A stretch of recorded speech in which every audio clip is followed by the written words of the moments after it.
We are on week 8 of the 12-week Starting Over program, which is a 10-minute or less video that I'm putting out every single week for 3 months. I have been going through our 12-week Starting Over series with our recruiters week over week, and I made a commitment to do a weekly video for you guys on a short topic or overview of what we discussed. So I'm really excited that we're in week 8 because next month we get to go into the 3rd month, which is more business, which feels better to me because all the other topics, cause you to really look inward, and it causes me to have to be pretty vulnerable. And even though I'm getting good at that, I still don't love it. So the reason why the first 2 months of the Starting Over series is all about looking inward is because what I mentioned in week 1 is success will not fix you. And when I started my journey of transformation, I thought becoming successful or having money or seeking validation from others would really help me become a better person. And that caused a pretty big fall. So while I did climb to high heights, my fall hurt pretty bad.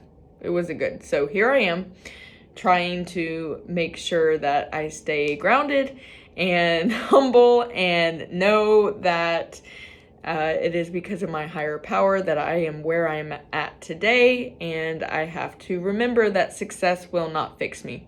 So week 8 is all about navigating guilt and shame and knowing the difference between guilt and shame. So last week we talked a lot about standing firm in your truth when you set those boundaries. And then the week before, we talked about recognizing codependency and how difficult it can be when you're setting boundaries and how people react to you. And that, it's oftentimes we can feel gaslighted or crazy or wondering if something's wrong with us. So I wanted to move into recognizing the difference between guilt and shame as we go through this transformative journey. So guilt is good. It's like a messenger. It's basically saying, hey, this is not your potential. This is not your true authentic self. Let's change behaviors. If you're a religious person, it's kind of like feeling convicted, to where you feel a desire to repent, which simply means just to change, to turn around. So if you feel guilty about something, that's a good thing. You're human. That's a messenger. Hey, I need to make a change, or there's some behaviors that I need to take a look at. Shame is a little different. I think I read something before that talked about it's like wearing dirty underwear and thinking everybody knows it, right? Or for me, sometimes it still happens, and it might happen for the rest of my life, where I feel very uncomfortable going into different networking environments because I've been in business for so long, pre-sobriety.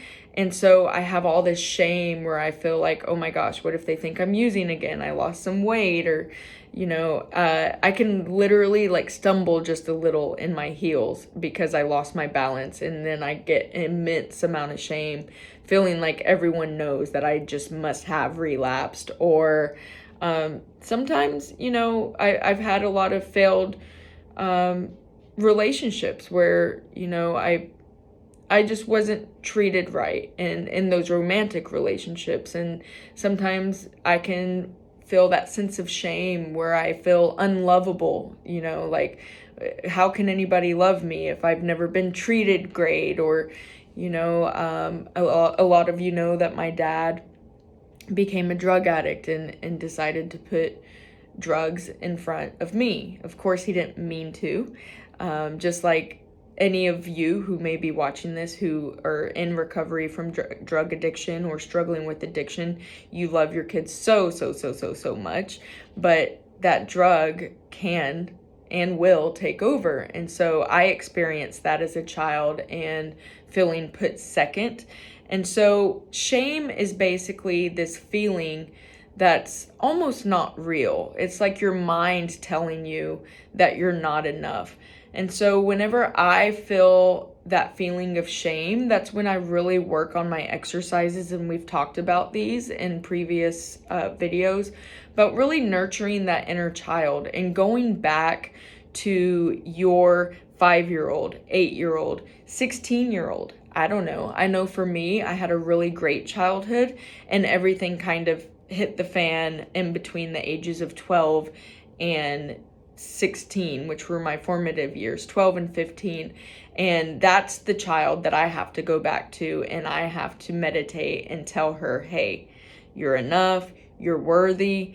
This shame is just you feeling like you aren't who your higher power called you to be, but you absolutely are. And so affirmations really help with that. I've talked about that in one of the videos as it relates to reconnecting to your inner child. Just going back and recognizing that whether somebody did something to you and you're carrying some shame for that, knowing that there was nothing you could have done differently, and what you can do differently today is stand up for your inner child. Sometimes I like to picture myself holding my little girl's hand, like when I'm starting to feel those shameful moments. And when I picture myself holding my little girl's hand, I'm like, okay, I got you, girl, I got you. And basically, when you're feeling those feelings of guilt, instead of like starting to let it fester into shame and starting to make yourself feel like you're just such a terrible person. I know I've said in some of these videos, like, we're neither good or bad. We just sometimes have maladaptive coping mechanisms that make us show up differently than who we really, our full potential is. So recognizing that guilt that you may feel and just writing it down. So the homework for this week is write down a list of ways that you believe that you felt shameful, and perhaps you could have a conversation with your inner child and talk about those things. Sometimes I know for me, a lot of my shame comes from my own behaviors. It was decisions that I made, and it's because of my alcoholism or drug addiction. But I have to just remind myself that I'm not that person anymore. And just because it happened in the past doesn't mean that it's showing up today. And I have a choice today, just like I had a choice back then. Back then, I had a choice to live that life, and today I have a choice to live this life. So write down a list of things that you feel that you think are shame versus things that you feel guilt for. And I will tell you that I feel guilty at least once a day. I am so far from perfect. Like, perfect isn't even on the horizon.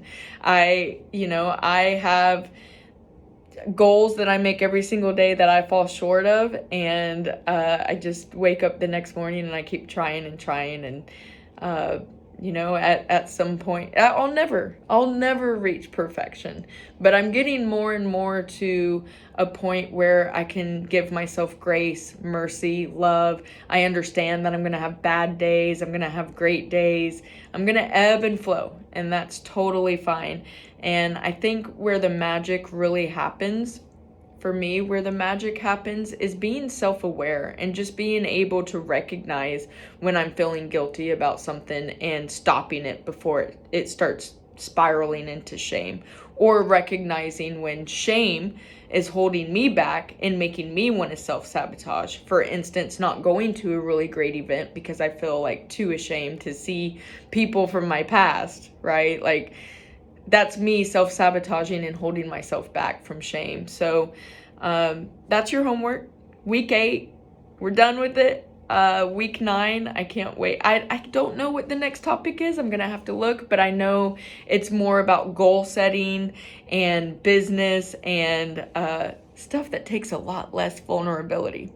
I hope everybody has an amazing week. Goodbye.